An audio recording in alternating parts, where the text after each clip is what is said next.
Assalamu alaikum, my dear class 4. How are you all? I hope all of you are very fine and staying safe and sound at your homes. So, class 4, it's your English lecture of holidays homework, and now we are going to start from the page number 6. So, let's begin. So, have your booklets and have your pencils, erasers in your hands. So, let's begin. Okay, the first concept is of the plural noun. Okay, what is the plural noun? Noun, you know that noun is a name of person, place or a thing. Noun नाम चीज़ और जगह को कहते हैं, and plural means ज़्यादा. ठीक है, singular कम और प्लूरल ज़्यादा. ठीक है, सम साउंड्स एंड्स इन वाई. कुछ साउंड्स, कुछ जो वर्ड्स होते हैं, जैसे आप कह सकते हैं, उनकी कुछ आवाज़ें हैं वो वाई लेटर के एंड पे एंड होती हैं to make the noun plural. लेकिन अगर हमने नाउन को प्लूरल करना है, ज़्यादा करना है, चेंज द वाई टू आई, तो हम वाई को आई में बदलेंगे एंड ऐड ई एस, और उसमें हम ई एस लगा देंगे एंड पे. If there is a vowel before Y, लेकिन अगर वाई से पहले एक वॉवल यानी AEIOU है तो it will not change into IES. अगर वाई से पहले वॉवल है कोई, तो हम क्या करेंगे, हम उसको IES में नहीं चेंज करेंगे, वो विल ऐड ओनली एस, तो हम सिर्फ एस लगा देंगे. As you can see in the first column, toy. Okay, so Y is the sound which they have mentioned here. Y से पहले ओ है तो ओ इज़ द वॉवल.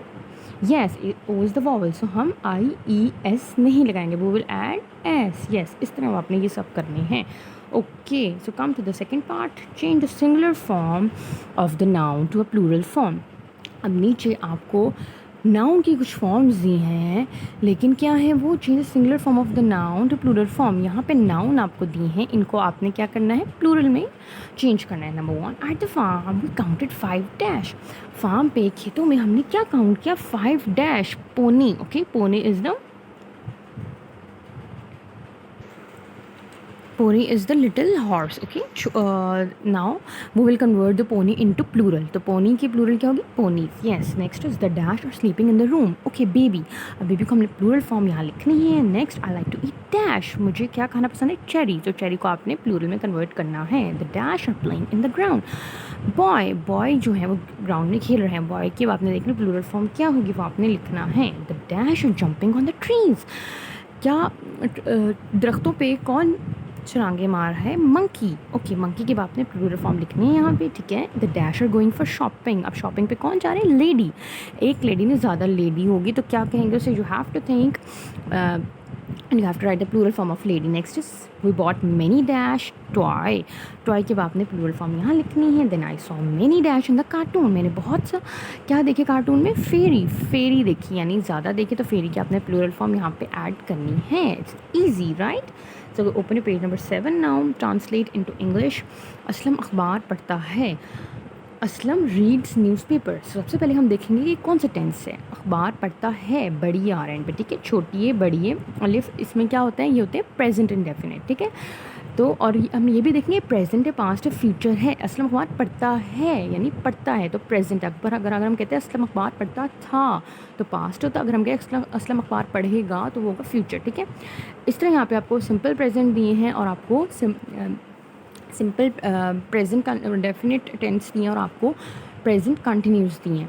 ठीक है, as I know also that आपने ये continuous tense कुछ नहीं भी किए हुए, लेकिन आपको मैंने क्लास में बताया कि रहे वाले जो सेंटेंसेस होते हैं, जैसे बच्चे खेल रहे हैं तो रहे जिसमें आता है ये होते हैं कंटिन्यूस टेंस. ठीक है, जैसे हमने पहले प्रेजेंट इंडेफिनेट पढ़ा है, सिंपल प्रेजेंट टेंस, अब ये होता है प्रेजेंट कंटिन्यूस टेंस. और कंटिन्यूस टेंस का हमें कैसे पहचान पता लगती है, उसमें हमेशा रहे आता है. ठीक है, बच्चे खेल रहे हैं, रहे वाले जो सेंटेंसेस होते हैं उसमें क्या होता है, वो कंटिन्यूस होता है. ठीक है, और उसका क्या फॉर्मूला होता है, उसमें हम फर्स्ट फॉर्म लगाते हैं और फर्स्ट फॉर्म के साथ हम ING लगाते हैं. बाकी सब वैसा ही होता है, सबसे पहले सब्जेक्ट आते हैं.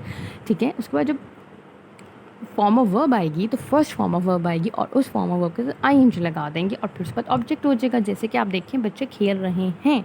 बच्चों को इंग्लिश में क्या कहते हैं, बच्चे, किड्स. ठीक है, किड्स आर, फिर आप क्या कहोगे, खेलने को क्या कहते हो, आप प्ले कहते हो, लेकिन प्ले के बाद क्या लग जाएगा, ING. येस, कंटिन्यूस टेंसेस में हम ING लगाते हैं.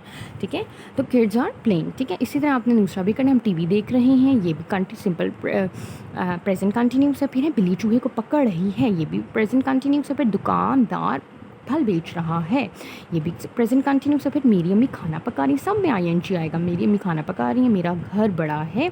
अब मेरा घर बड़ा है ये है सिंपल प्रेजेंट, ठीक है। फिर हम अपने बड़ों की इज्जत करते हैं, ये भी है सिंपल प्रेजेंट टेंस। अब आपने इसकी इंग्लिश लिखनी है। So now come to the page number 8।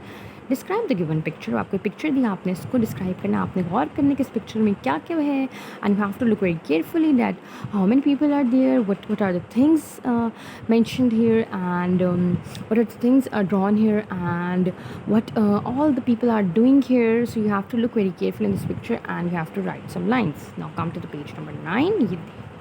Here you have to write a paragraph on your favorite vegetable. अपनी आपने पसंदीदा सब्जी के बारे में आपने ये पैराग्राफ लिखना है। So here some words, clue words for your writing. आपने अपनी राइटिंग में आप ये वर्ड्स यूज़ करते हैं, ये सेंटेंसेस यूज़ कर सकते हैं। इन वर्ड्स की मदद से आप सेंटेंसेस बना सकते हैं। जैसे आप सबसे पहले नेम लिख सकते हैं अपनी वेजिटेबल का, that which is your favourite vegetable.